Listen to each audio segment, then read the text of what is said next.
Light from a few can be a beacon to many. Welcome to Star Wars Hopecast. Hello and welcome to the Star Wars Hopecast, a Star Wars The Old Republic podcast. I'm Vyrigan. And I'm Nell Chan. And I'm Lari. And as you may have guessed, first of all, welcome to episode number 8. It has been quite a while since our last episode, and as you may have heard from our newest member, Nell Chan, stepping in for Saya, who is having an amazing time in that great new game I hear called Real Life. She has been given some tremendous opportunities, so she's taking a breakdown so she can take care of that. We look forward to having her back. But in the meantime, Nell has graciously agreed to come and join us, and thank you for joining us, Nell. It's good to have you at the show. I'm thrilled to be here, and thanks for asking me to sub in. Hey, I love having people come and join us. It's always a blast. Plus, she has a beautiful voice. Just saying. Oh, why thank you. And a very nice recording system, so that makes it even better. Oh, yeah. We're all jealous. So, since it's been such a long episode, let's get right into it, since it's been so long since our last recording, with what we did in game in the last month. Can you believe it? Lara, let's start with you. So, the first thing I want to do is I talked about it during our last podcast, is the Siren song. I went to it. It was absolutely amazing. Penumbral is one of the big RP servers on our guild, and they put together this amazing charity event to raise awareness and raise money for Children's Smiles, I believe is what the charity was called, the one where they give video games and stuff like that to kids that can't afford it, and they give stuff like that to the hospital. Child's Play. Yeah, Child's Play, that's what it was. And it was absolutely amazing. They had a $500 goal, and they met it by the end of the night.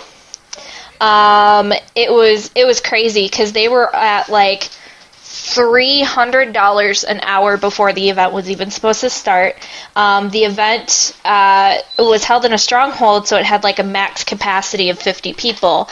And that 50 people was filled up an hour or half an hour before the show started, and then there were people waiting in queue to get in. It was crazy awesome. There were so many people. It was so much fun. It was a really good event. It was really great that they raised that much. And the cool thing was they had 2 live streams going on. So they had one live stream going on of watching all of us in game and our role plays and stuff, and then the other live stream they had was streaming operatic music, but it was sci-fi opera. So the first opening song was the one from The Fifth Element, which is one of my favorite songs, and then they piped in one of my favorite opera bands through that, and it was really cool to listen to in the background. It was funny though, because their singer that they had up on stage to do the expressive emotes that she needed to do, she was doing calling people nerf herder and crazy talk. It was hilarious, because she would pick random people out of the audience, and I ended up being one of them, and she would she would, for some of them it was calls everyone, or she would find a specific person and point at them. I got the nerf herder emote. Apparently I'm a nerf herder, so it's cool. So that was a lot of fun. It was an amazing You're in event. good company. Yeah, it was a fun event. The other thing is my Imperial Progression team is amazing. We've taken a week off, kind of, because we've been, a lot of stuff going on and whatnot. But it was so awesome, because we've been working on Ravagers for, 3 or 4 weeks, Vyrigan? I think it was 3 weeks when this happened. Yeah. We were working on Ravagers, and we finally took down Bulo, and when we finally took him down, everybody was just screaming and cheering in TeamSpeak. It was awesome. It was so funny, because each time we would do a little bit better and a little bit better and a little bit better. I think we worked on Bulo for 2.5 hours, because we didn't want to give up on him. And so finally, after, a couple hours, we took down Bulo, and then we got taken out by Master and Blaster. Oh, yeah. But we got closer with them every time we did it anyway, too. So Yeah, so, we're going to go back and keep doing it again later.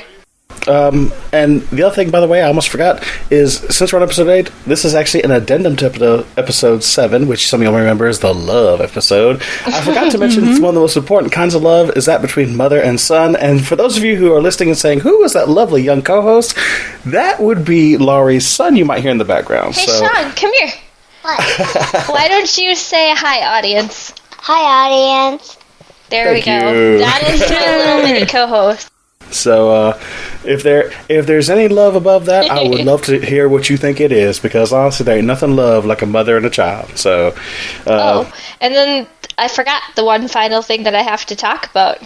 Next week, we will go more in depth. So I'm just going to say that my lovely boyfriend that was in the episode last week is one of my assistants, and one of my other really amazing assistants.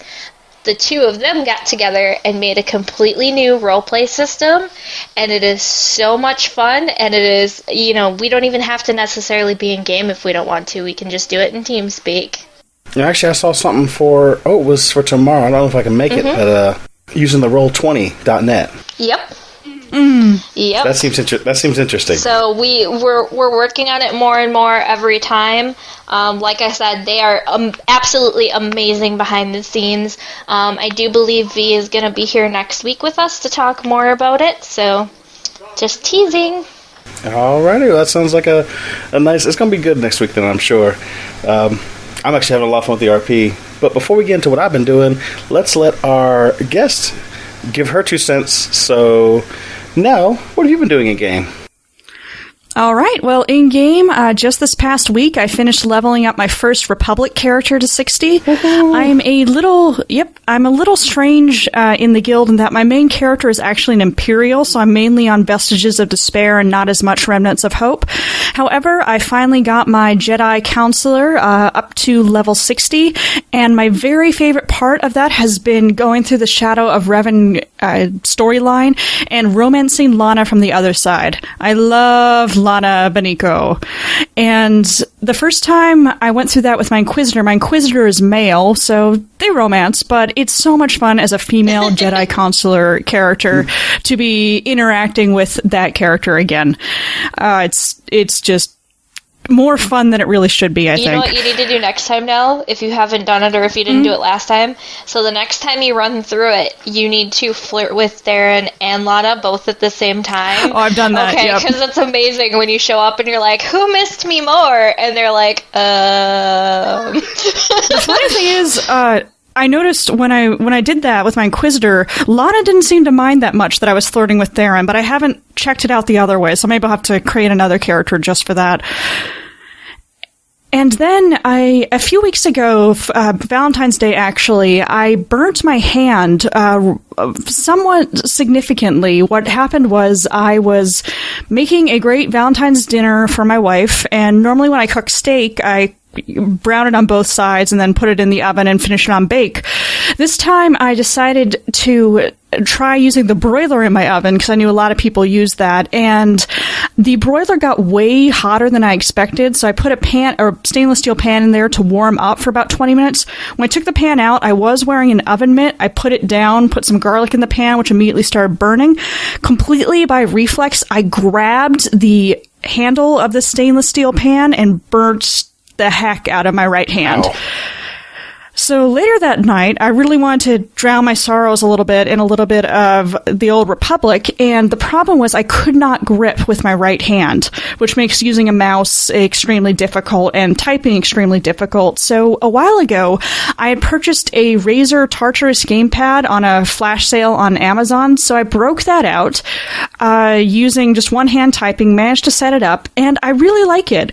It's a bit of a combo, mini keyboard, and there's a little wheel on the end that kind of functions like a mouse that lets you move your character forward, backward, wherever you like. And there's a couple of other buttons you can program to various things.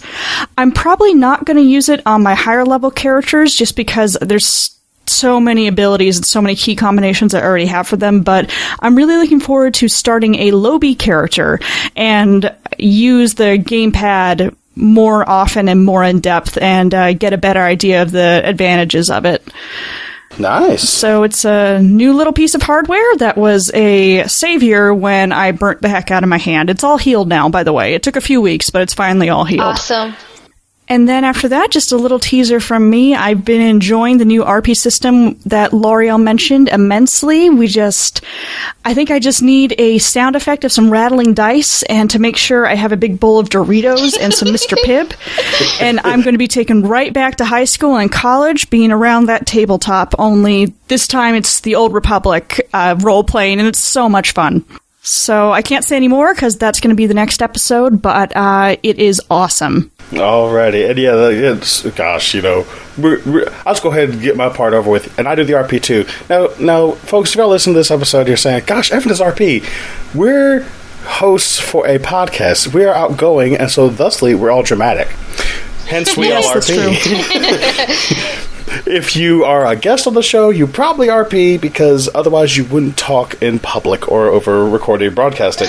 So I also do the new RP, and actually it's funny because Nell mentioned that she's kind of the odd one out occasionally. She's heavily invested in the Imperial side and just now getting to the Republic side. I had started heavily Republic, but now I'm finding myself more and more drawn to the Imperial side. Cis side as cookies. So I've gone more into my Imperial side. Kamek, my agent, is now heavily vested in operations and in RP. My bounty hunter is I'm having a little tough time getting any wheels on him for RP. He's just hard for me to get behind. But now I have a sorcerer I'm working on for a ranged. First of all, I need a ranged character. Both my operative and my bounty hunter are melee, and it's kind of tough sometimes. But I'm finding that I'm more and more invested in the Imperial side, and even more now that my good friend and brother-in-law, Cyrus Solus, has joined the guild. So, and he plays only Imperial, so... All right. So, I'm just going to rock with him. Let's go to the dark side, all of us. Yes. Let's all go to as a family. That's like that old thing for the theater. Let's all go to the dark side and have ourselves a cookie. Let's all go to the... All right, so like I did from my consular Vyrigan, I went from infiltration to Serenity. Haven't looked back. There's been a tremendous amount of awesome, just life-saving. Now that I'm on Kamek, it's gone from concealment to lethality again, and also amount of life-saving.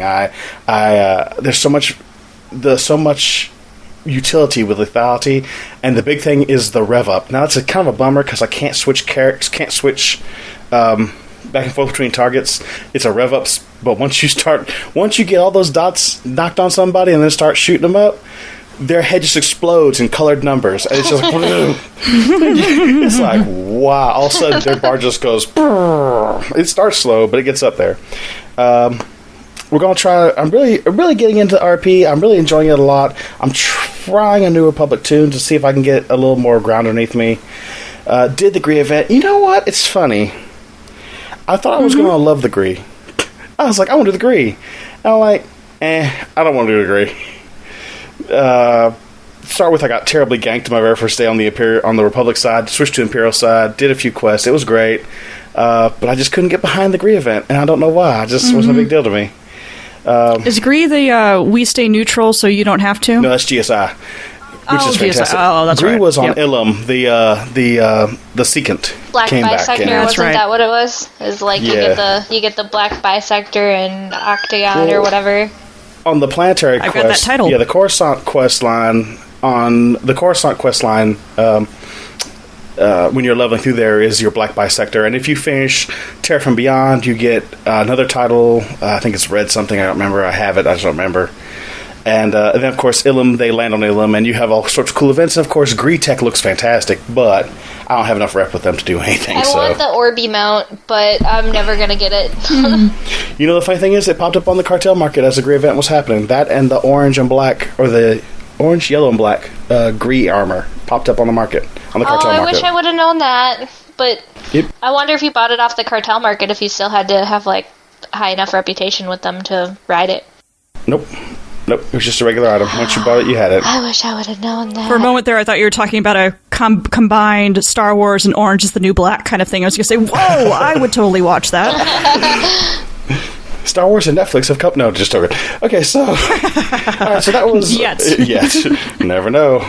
So that was our thing in the gameplay. As far as big news in and out of the guild, it's been up, it's been down. We're going to do esports. Nope, we're not. Never mind. And of course, we all knew how this was going on. We've just had a patch actually this past Thursday to do some more fixes and some balancing, and all of a sudden now I'm finding that there's a huge swath of Rishi that isn't there. Like, it's gone. I thought I was having a graphical glitch. I thought my computer was dying. I'm like, nope, it's just not there. No one sees that. Really? It's just open sky. Oh, this is not good. Of course, you're talking about, fixing something in millions of lines of code in a very old engine, but it's still got a lot of, adjustability to it. I don't know. I'm a programmer and I know that pain. Although it's hard. I do have to say, even though they've got the patch and they're fixing things, I wasn't so much excited about the esports, but I am fairly excited about, apparently we're all getting, if you're a subscriber, we're all getting a free crystal, like a different, like a rare colored crystal for free. Purple, I think. Now, I will say this: when they first announced, and so the other thing was the choose your path, which is still a big thing. The pick, subscribe, come back, and actually, it's how I got Sarah Souls to subscribe again. Was that promotion came up and a few things. And at first, it was a purple and black color crystal. I'm like, I have a purple and black color crystal. I've had it forever. I was like, that's nothing special. And now it's a purple and black striated color crystal, which looks like it has a slight variation in color towards the tip. So I'm like, oh, okay, well, whatever it is, it's a free color crystal for every character I have on the server. 4 free color crystals for every character who logs in the server. I'll take it. Okay. I'm fine with that. Yeah. So that's kind of nice. And I actually kind of like the idea of the ESL, the sports league, because even though it didn't work out, and we kind of knew it was going to happen because Cortani was bugged. It was an operations race in 2 operations that were both bugged.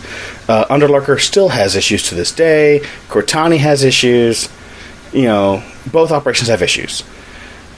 So you knew it wasn't going to be... It was very unlikely they were going to get fixed in the time frame. But the fact that they are made opening gestures to esports isn't a bad thing. There could be other options. Heck, who knows? Maybe they'll have speeder racing. Maybe they'll do hutball like football. Who knows? I think flashpoint races would be a lot of fun.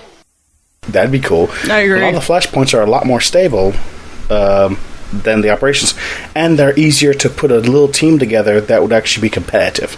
You're only talking about 4 people, right? The operations, and here's the fun. And here's some. I actually heard this on the podcast. I was like, why not? There is currently nightmare content that would actually be decent to do. I mean, if we did Nightmare Dread Palace. Oh, yeah, I suppose, like, if you did the, like, lower level nightmare modes, yeah, that would be cool. I know they probably want to show off the new content, but I mean, and racing a currently running operation, that people are still working through. I understand that. It makes perfect sense. But if you're going to do something, do something.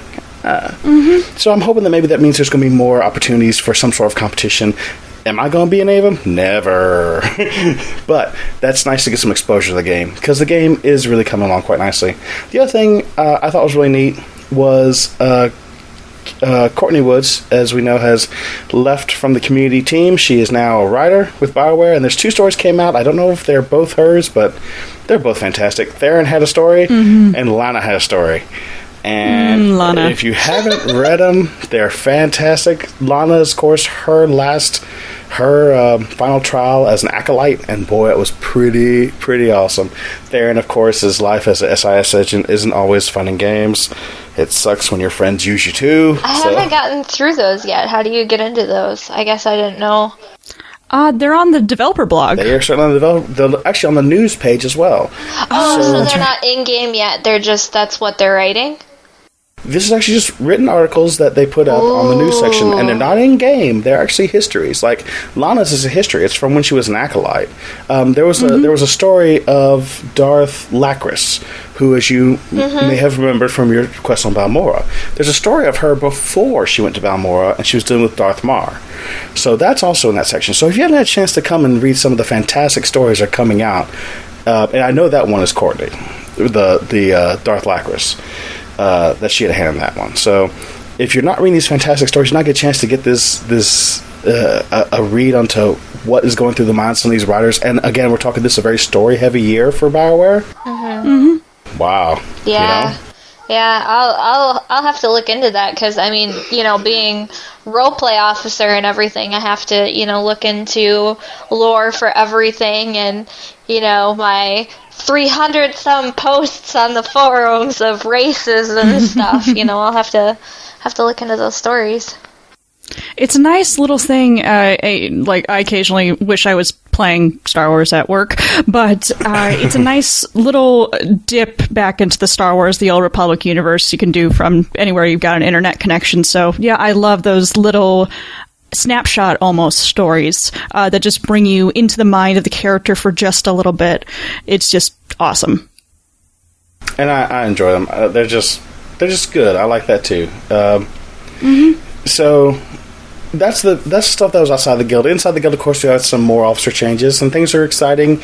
We're looking forward to some renewed focus on the Imperial side. This is, with a lot of the players now starting to move towards Imperial side, there's actually been a push now to start looking at increasing our Imperial side, not just for regularly scheduled events, but just in general.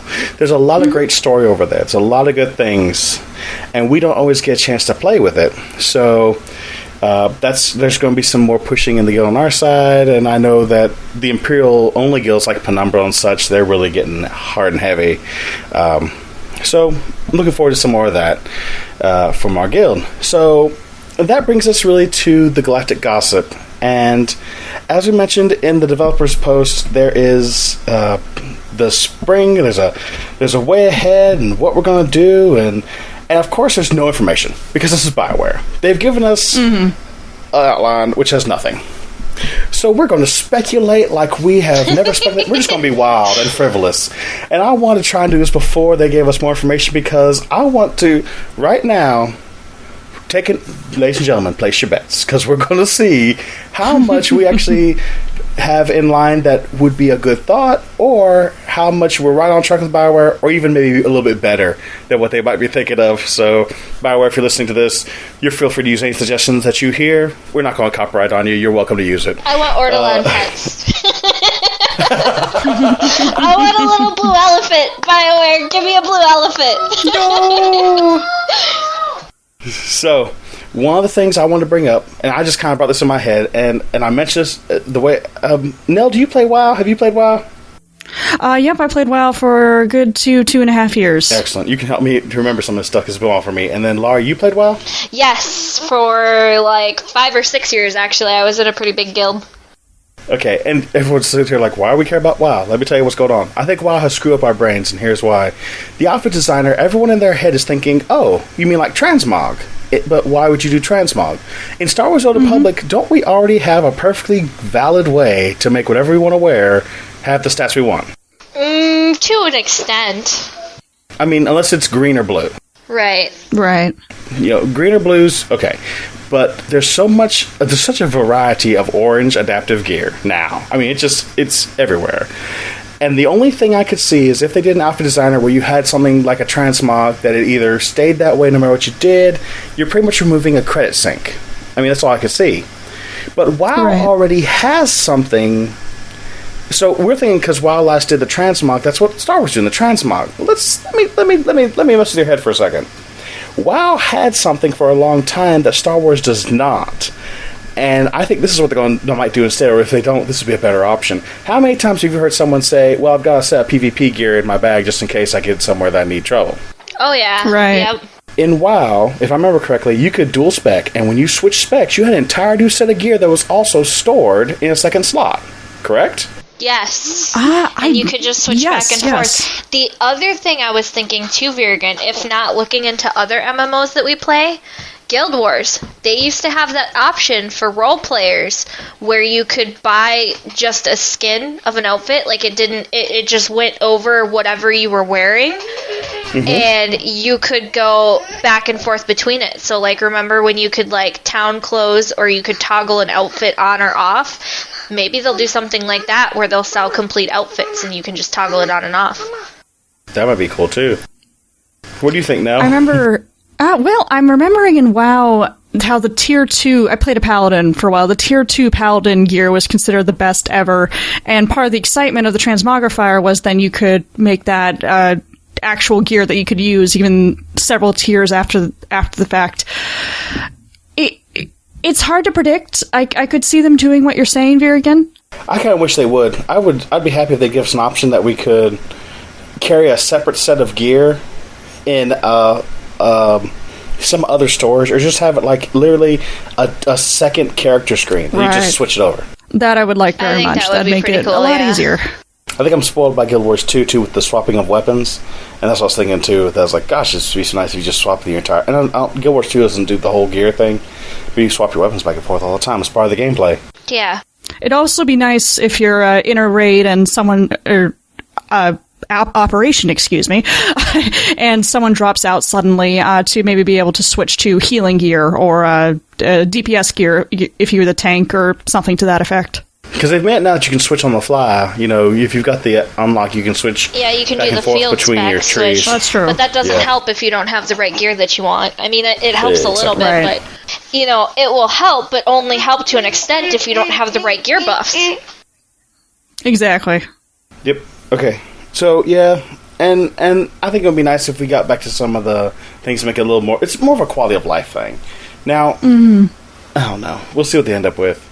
One of the big things is we're looking at a planet, Ziost, which has a huge history. Oh, I can't wait. So, the story on Ziost is, it's the Empire, pretty much. When they left Korriban, there's Drummond Koss, and there's Ziost. And there you go. Ziost, I've heard it called several different things. It's kind of like, when you think of Coruscant and Corellia, you have Drummond Koss and Ziost. Drummond Koss and Ziost, and that's the kind of idea of it. It was a massive city planet. It really was just a huge part. It is a huge part of the Sith Empire. So you're talking a Corellian-sized planet, pretty much. I mean, what do you think they're going to do with that?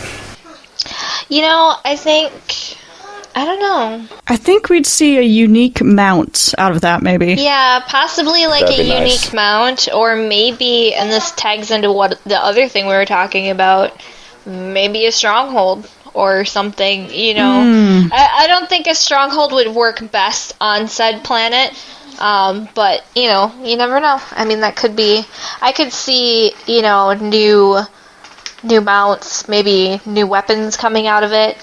Or, you know, something to, like, accentuate the planet, like a type of outfit, kind of like when Hoth was really big and they had the events going on Hoth and Ilum. That's they had, like, the, like, you know, the cold wear stuff. So maybe they'll do, like, a special outfit kind of thing for Ziost, too.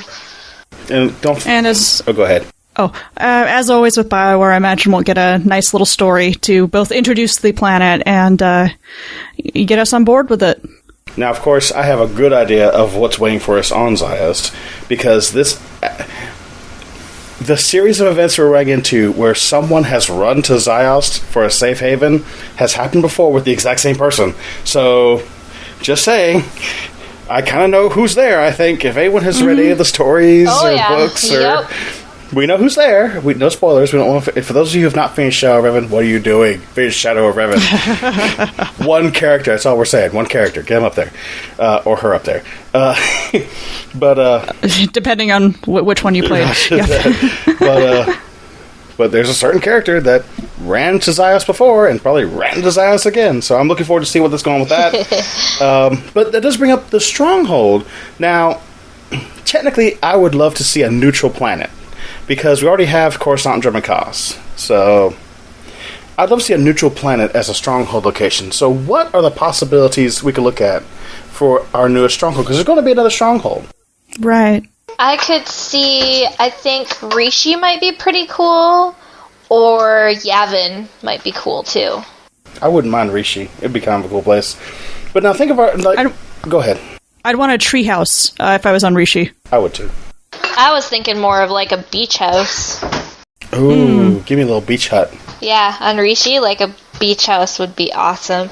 Or, this might sound really, really silly and nobody would probably want it, but how about a log cabin on, like, Hoth or Ilum or something? Like old, very pretty snowscape mountains and, like, a log cabin. And you know what? Because we have a lot of plants, like Alderaan is very pretty. Alderaan's very pretty. I wouldn't mind having a house there. Of course, away from all the fighting. Yeah. Yes. All the clan warfare. Let's see. What else? Let's see. Belsavis is a no. Corellia is a no. Alderaan's pretty. Oh, why not? You could have a house on Corellia where it's all destroyed.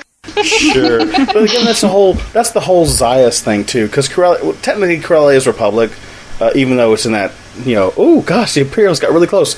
But it's technically Republic, and then, of course, Ziost is technically Imperial. Although, actually, Republic forces, last time I heard, Republic forces were on Ziost, and I think it's one of those things where there's a fight going on there, too. Very much like Corellia, actually, if rumors are to be true. So it looks like it's going to be Yavin 4 Rishi. Alderaan would be cool if they decide to do that. We have Nar Shaddaa. We have Tatooine. There's nothing else really on the plate I can imagine. I would prefer Rishi, honestly. Yavin 4 is just too jungly. I would prefer Rishi, too. Yeah. I think for Rishi, yeah, I would want a nice beach hut. Now keep in mind, there was... We went to Manan, but there was nowhere to... Mana. Had to do it. But there was nowhere to live because they just had that one platform. But I wonder if maybe they're going to let the outsiders have kind of a trade post or a trader's home. That'd be cool if the government decided to open up a little spot on Manan. Manan is so pretty. They should Yeah, I want a house on Manan, that is completely encompassed by water. So, like those domes, in, sci-fi movies and stuff, where you live in this home that is underneath the ocean, and everywhere you look above you is ocean and, fish swimming around you. They kind of did that in episode 1 with the Gungan place on, Naboo. We don't want to be Gungans. Naboo, thank you. Nobody wants to be a Gungan. No, you don't want to be a Gungan. But it would still be neat to have a little water house like that. Which, speaking of being a new race and being a Gungan, let's be a Togruta. Be a Togruta. I'm really weird about Togrutas. I love Togrutas, but I have the strangest thought, and people always laugh at me for it. Vyrigan, I think you've heard me say this when we were questing once or twice.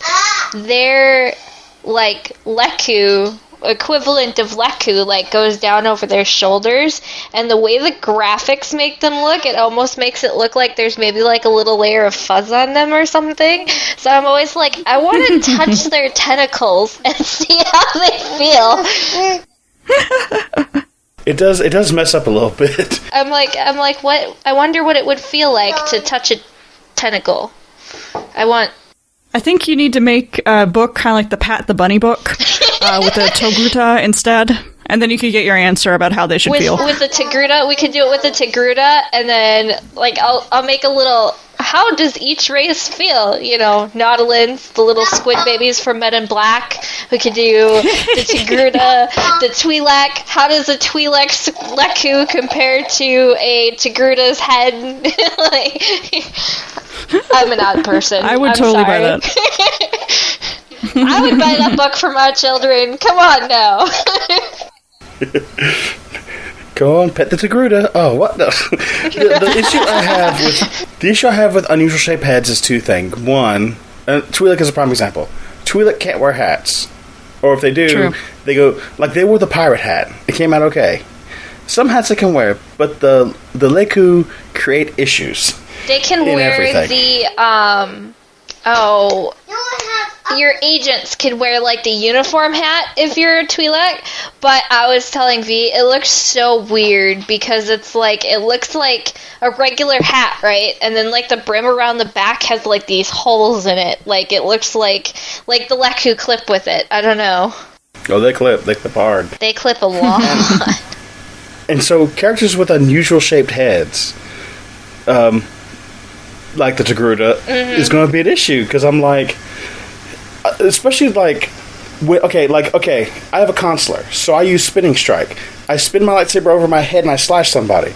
Can you just, can you just see the lightsaber slashing through the two like on the top, or whatever they're called? They just cut them off. Mommy, that would end up on Failblog. It's like, what do moms always say if they give you something? Like, you'll shoot your eye out, or you'll cut an eye out, or something like that. Poor Togruta. That would be bad. You'll chop your Lanku off. Chop your Lanku off. Ruining my immersion. So, that's going to be interesting, although I'm not sure I like the color scheme of Togruta. Really? Like, do they only come in that one color? No, they come in a bunch of different colors. They really do. Okay. The only reason why that red color that you see is most popular is because that was the color of Luke's apprentice during the Clone Wars. Oh. So that's why it's so popular, yeah. is that was her coloring. That was, what's her name? I can't remember her name for the life of me. I almost feel like Googling it right now. I didn't think about that. So, but I'm like, it's gonna be interesting. Anytime you have an unusually shaped head, it makes you wonder. So, let's say that you could create this expansion from scratch, and or whatever's going to happen, because they keep saying there's going to be some story arcs, and there might be a full expansion, but there's no official word on it. And this is the year for BioWare. Now, I'm gonna say this. Jeff Hickman last year, remember, Sai went to that thing last year at the press event, and it was like, if you like Shadow Revan, wait till 2015 is going to be our year. We're going to do esports. Nope, we're not. We got a Cantina event in Boston. No, we don't. This is not a good thing. BioWare's making me a little nervous here. Yeah. Because it kind of looks like last year. Oh, we shut down Shadow Realms, and those people are going to Star Wars. Hallelujah! We still can't tell anything. What? Come on. So, I have hope. I'm actually surprised we haven't heard anything about the outfit designer yet. I actually checked one more time today just to make sure. I'm just really surprised that there's not a little more information coming out. I understand that they don't want to put... I can understand from BioWare's point of view. The ESL is a prime example. You don't want to put something out and then say, "Oh, we can't do it." Right. That's not how it's going to work, because we found out there's a problem in the coding and it won't work that way. Well, that sucks. Yeah. The tension between engineering and marketing is always very high. Yeah, and it does seem like the devs and the community folks, they don't talk a whole lot. I mean, you see them on... Oh, and then what happened to these live streams? They're supposed to, have informative live streams now, and I haven't seen on one. I didn't even see them on Twitter. Am I missing them? I think the last live stream that I really saw done by BioWare is the one that Courtney did when they were running Ops, but I haven't seen anything since then. Because there was this big push about, hey, we understand that you guys don't like watching us fail at PvP or something, or, we do a PvP live stream and we don't really know our character and you guys tunnel us. Well, of course they do. You're on the live stream. Mm-hmm. And so it's like, so we're going to start doing some, question and answer, that kind of stuff. I ain't seen a lick. I ain't seen nothing. So I'm like, you got more people, but we're not gonna do that. That's a shame. Yeah. Mm-hmm. So I don't want to be a negative Nancy. The Star Wars Republic is still a fantastic game. I'm just a little concerned because it already seems like we're behind the curve for 2015.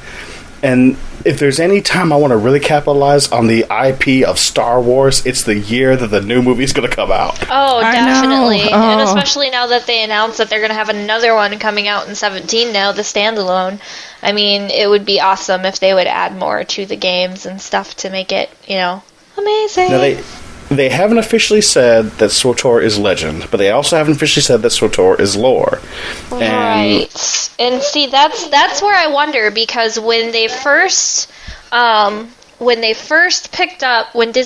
picked it up for Star Wars, there was that big stink, and I was one of the people that got really mad about it. They said, extended universe, all of that is crap. None of that happened. and that's where I really hope that, because they haven't confirmed or denied what they feel about the Old Republic stories or anything yet, so I don't know. And part of me knows that one of the reasons they're not, I guess one of the reasons they're not really saying anything is because they are concerned about backlash. Mm-hmm. You know what I mean? Right. If you say Swtor's not lore, if you say it's legends, well, come on. Star Wars. Some people are actually going to be upset with it not being lore, and I completely understand them saying it's not movie lore. I understand that. There was nowhere for J.J. Abrams to go. There wasn't. Right. If he's like, I'm going to make a movie 30 years from Return of the Jedi. Oh, that's going to be in the new Jedi Academy series. No. I mean, as a movie maker, you cannot let other people determine what you're going to make. Right. That just doesn't work. So I understand why they had to do that. We as fans have already created the entire world because George Lucas said, I'm not making any more. Okay. Got it. Boom. Something to remember is Coruscant originally appeared in an extended universe novels, Timothy Zahn's Heir to the Empire series, I think, and that was incorporated into the movies. So why it may not be official lore, officially have happened. They do have precedent for taking some little aspects of that and incorporating it into the movies. Yes. Yeah. I mean, and that's true. And from the speculation sounds of it, this episode 7 is actually going to have all of the kids in it that were in the extended universe. So, I mean, that's where it gets confusing because they say that they threw most of it out, but at the same time they're keeping a lot of the same characters and the family trees and stuff. So, I'm excited to see where it goes. It comes out right before my birthday. It's going to be my birthday present. There you go. Yeah, my dad and I are nerds. So every year for my birthday, we have, because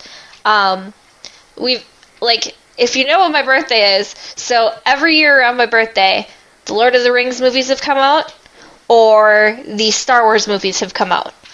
And it's right around my birthday. So that's like my dad's birthday present to me every year, since it's like so close to Christmas. He just takes me to a movie, and it's awesome, because we're nerds together. Yay, the family that nerds together, herds together, or something like that. That works. That goes back to me being called a nerf herder. Nerf herder. Yay! Yay! We come full circle. Yeah, we have returned to the beginning. Let's start the episode again. No, I'm just joking. Okay, and Nell, you had something else that you were hoping they would do. Right. I went to the Cantina event in Seattle, Washington last year, and when they were taking questions, someone asked the question, are we ever going to see expanded companion stories? And that got by far the biggest reaction from the crowd. There's a huge demand to, one of the things BioWare does best is they make you fall in love with your companions. And I so would like to see more T7 story or even Ken Vall's story. I think because the demand is so high, we might see that this year. They've already shown they're willing to increase the class stories. I'd really like to see expanded companion stories, at least a few of them. I think that would be amazing because, and I think I said it in the last episode, I was honestly fairly depressed that the companions had no reaction whatsoever during the entire Shadow of Revan. Like, they had that was no reaction. Like, because I was all excited because, I love when Corso gets jealous. It kind of makes me giggle. So I had him out while I was flirting with Theron. And usually, through the whole storyline, he'd be like, hey, that's my girlfriend. Leave her alone, But he just kind of stood there and didn't say anything or react at all. So I don't know. I hope they expand on something like that. It would be nice. Right. It'd be a good start. I mean, I'd like to see... They said this is the year of story. Let's see some story, Mm-hmm. Yep. It just... And don't get me wrong, I love the game, so I love the game fantastically. I'm actually leveling up my sorcerer, and it's a great, great story. Again, I haven't seen the story all the way through. It's a great story. But it just seems like... as I've played Shadow of Revan 4 times now, I have 4 characters of 60 on both sides. It's just one of those things where it was a great story. It's a great story. But goodness gracious, it's the same story for everybody. It's not even different between the two factions. I'm like, I see it 4 times already. The only reason, I think one of the reasons that it's not tiring is you level up from 55 to 60 very quickly. Mm-hmm. That is true. Like, you get there quick. Well, especially if you've never done any of the flashpoints prior, it does, it makes it even faster because it takes you through all of those, the prelude, and then... Right. So, I mean, it takes you even faster. I think I was like 57 or 58 using XP buffs and, having my amazing droid, Octavian! Yay!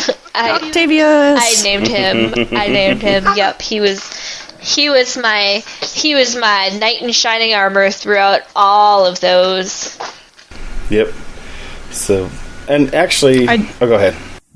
Oh, I do love the solo option on flashpoints now.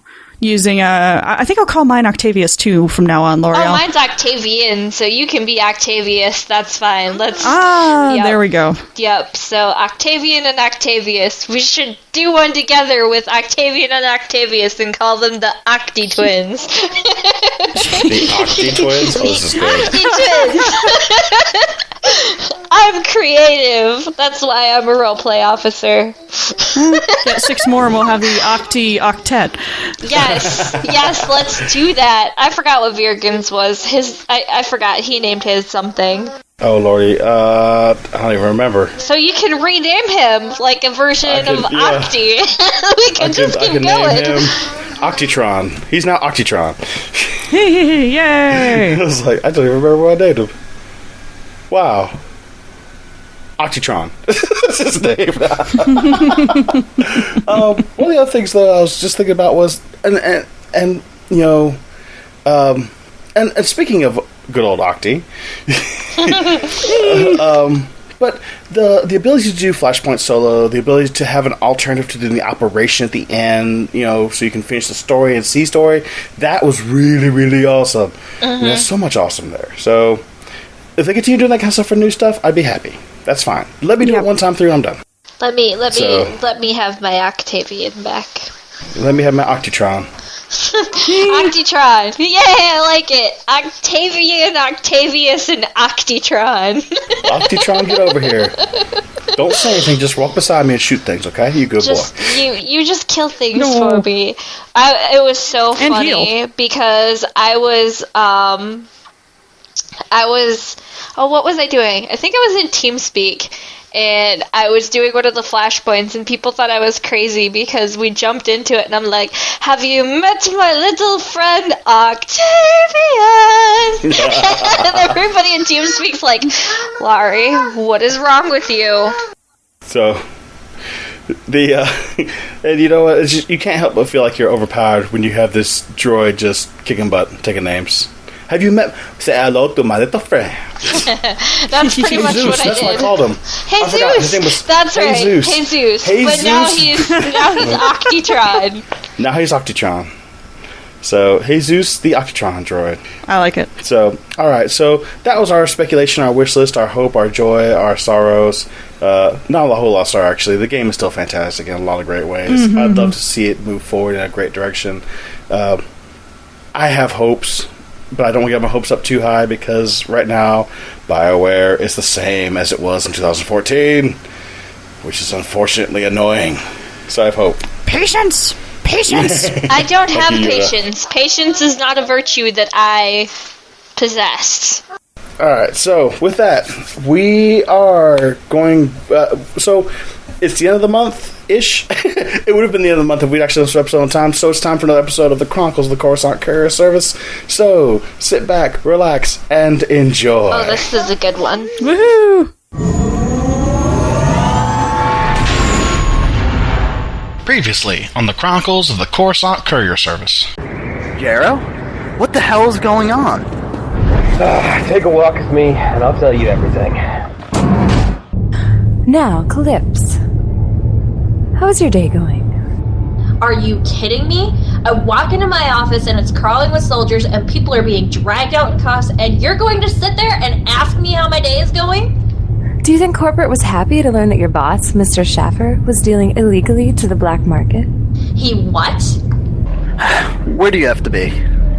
Well, you, if you'll come. What? I have a package. I have a feeling you won't be getting paid for this one. What's so important about this package anyway? I got jumped for it on the way home. Seriously? Yeah, I got away with it and gave the guy who tried a nasty lump in the head. It was after I knocked him out, I found this on him. Is that the... Yep, that's the Imperial insignia.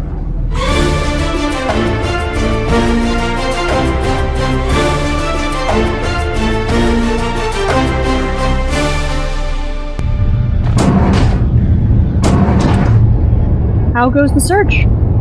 We are making progress. The files are not explicit, but the lapse in records and the discrepancies in stock line up with the secret meetings and accumulation of money on Schaefer's part. Excellent. How much longer? The office will need to be under investigation for a little while longer, as we search all the records, but I'm pretty much done with the staff. They can be temporarily transferred in about a week. No, that won't be necessary. We're going to cut our losses, dump them all. What? We'll relocate to a new office and get a new team. That branch was only making ends meet each quarter. There was no real profit. You can't just abandon my couriers like that. Don't worry, this won't reflect negatively on you. We'll give you the new branch to manage. You won't lose any rank or pay. But my couriers will. What do you care? Didn't you say in your last report, hang on, I have it here somewhere. Ah, here. One of them quit, one of them has only been there a couple of months, and this one, he's a trigger-happy psycho. Dedicated. Excuse me? You're talking about Jero. He's a dedicated, trigger-happy psychopath. And as for the other two, Calypso and Grant, Calypso has been with this company in that branch longer than anyone else, and she quit just to try and keep anyone she cares about out of trouble. And Grant, he's only been there a few months, and didn't even own a gun, let alone know how to shoot one, when he started. He's a damn good pilot, and with some help from the others, he's not a terrible shot either. It says here you had to pay out a security deposit on a delivery because he accidentally shot it. You're missing the point. I'm not firing them just because their boss was a scumbag. They deserve better. If you've got something to say or a proposal, you better say it. I'm not one for passive-aggressive games here. I've seen you fire people for a lot less, so if you're not going to fire them... Fine. You want an ultimatum? I'll take a lesson from an employee of mine. You want them fired? You do it yourself. And if you do, I quit.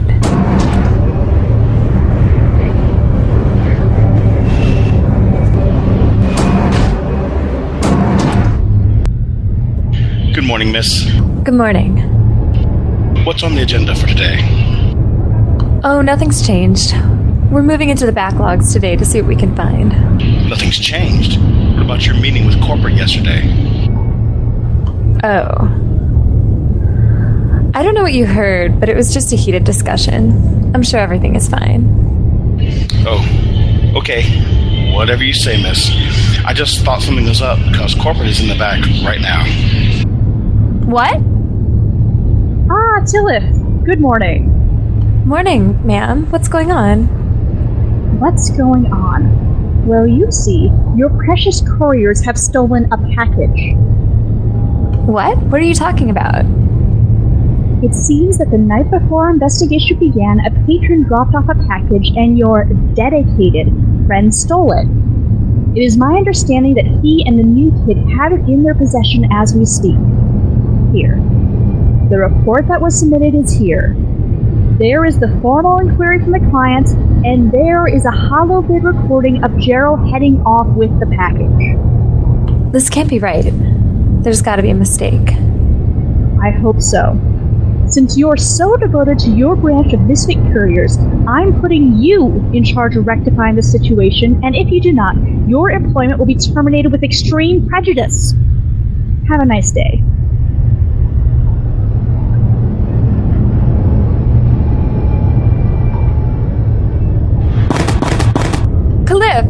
Calypso, open up. It's me, Tillith.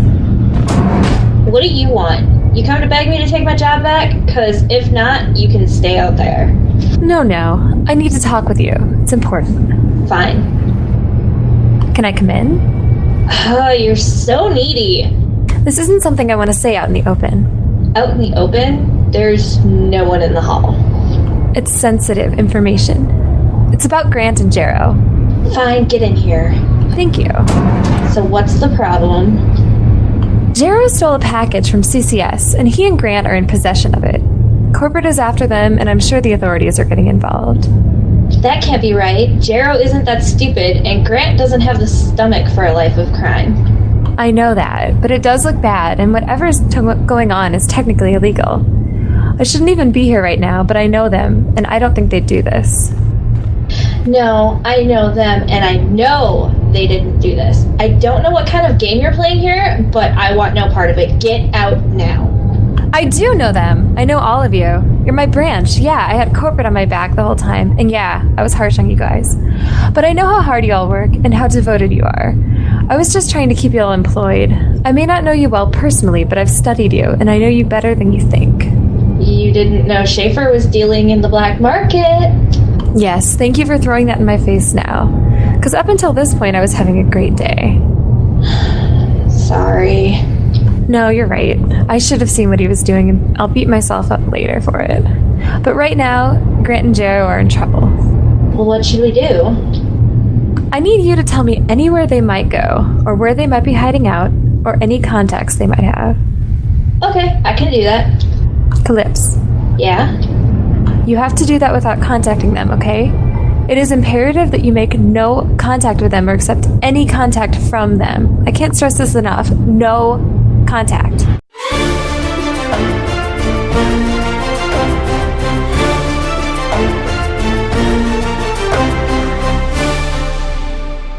All right, that was excellent. It's good to have them back again. We're continuing on this awesome story, and I love having this little radio drama. We're looking at things for the future, so I hope to have some more news for the Coruscant Courier Service here next episode. I have hopes. So, before we get to the end of the episode, we actually have an email address, and we mentioned at the end of each episode. It's Swtor Hopecast, SWTOR, hopecast@gmail.com, and sometimes if we get emails, we want to give a shout out, and if you guys want just to drop us a line, you want us to shout, if you want us to talk about something specific on the show, please feel free to email us. Your comments, questions are always welcome. I actually want to give out an unrelated shout out, though. It's not from emails, but a couple things have come up, and I thought maybe those who only listen to our show might be interested. If you are listening to the Hopecast mega feed, which is now we have 3 feeds, and they're going to go on iTunes here soon. I have to get some new art put together, and once we get that done, then I'll publish them all to iTunes. But we now have broken into 3 feeds, and the Hopecast mega feed has everything. But if you have not had a chance to listen to our sister show on the Hopecast network, the Guild Wars 2 Hopecast, that's where AC's, our former host, went, along with Emma and Kier. It's a fantastic show. They're going a whole different direction. So they just are about to release episode 3 at the time we're recording, so by the time that this goes out, they should have already released episode 3. So if you haven't had a chance to listen to them, give it a shot. It's a really good show, good game. If you've not tried Guild Wars 2, they're about to have a major expansion, so there's a lot of news. And I also want to give a quick thank you, and I did not get to do this after episode 6, and I wish I had. But episode 5 sounded like crap the first time it came out. And we put it on Reddit, and it was one of those things where I had new mic and had new equipment, and I hadn't quite got everything working, and I tried to put something together as best I could, and I'll just be honest, it sounded like crap. So we went out to Reddit, and Tio from UtiniCast happened to give a little comment and point me towards their 100th episode. Now, UtiniCast has been around forever. They are one of the fantabulous podcasts. Well, I mentioned podcasts that do news better than we do because they just have done it forever, and they have lots of good stories. UtiniCast is one of those shows. They're not the only one, so the rest of you guys, please don't be mad at me if I don't mention, everyone else in sequence. But UtiniCast is what brought me to Remnants of Hope. I heard Saya's interview on it several months ago, so I will always be thankful to them for that. Hey, thank you, OchitaCast. So I do want to give a shout to Tio for pointing me to their 100th episode, which gave me a lot of good tips. As you may have heard, episode 5, which was remastered, 6 and 7 have benefited from that. The entire Guild Wars 2 Hopecast has benefited from that. And so I just appreciate that little nudge in the right direction. And if you are looking at doing a podcast of your very own and are curious about how to make one work, OchitaCast episode number 100 is how they do it. And frankly, it is pretty much how you do it. So, and you can do it with very little money and very little equipment. You just have to have people who are willing to work with you. And so it worked out fantastic. So I just want to say a quick thank you to Tio. A little nudge did a lot of goodness. And to everyone on Reddit, by the way, who gives great constructive criticism and who helped us get to where we are today. We're only on episode number 8. I'm looking forward to seeing where we go from here. I appreciate everyone on Reddit. I appreciate all that you guys have done to help us get where we are. So that's going to be it for this episode. If you'd like to join us on the Junk Mile server, look for our Republic Guild, Remnants of Hope, or our Imperial Guild, Vestige of Despair. You can find guild information at remnantsofhope.com and follow the guild on Twitter at ROH Swtor. This and other episodes of our podcast can be found at hopecastgamers.com, and you can email the show at swotorhopecast@gmail.com. And with that, I'm Vyrigan. And I'm Nell Chan. And I'm Lari. And until next time, may the Force serve you well. And remember, if you can dream it, BioWare can crush it. Bye, everyone. Oh, Vyrigan. Sorry, a little bit of BioWare hate, but it's all love, I promise. We do like the game. Bye. We love you, BioWare. BioWare, don't listen to Vyrigan. I kind of like you, BioWare.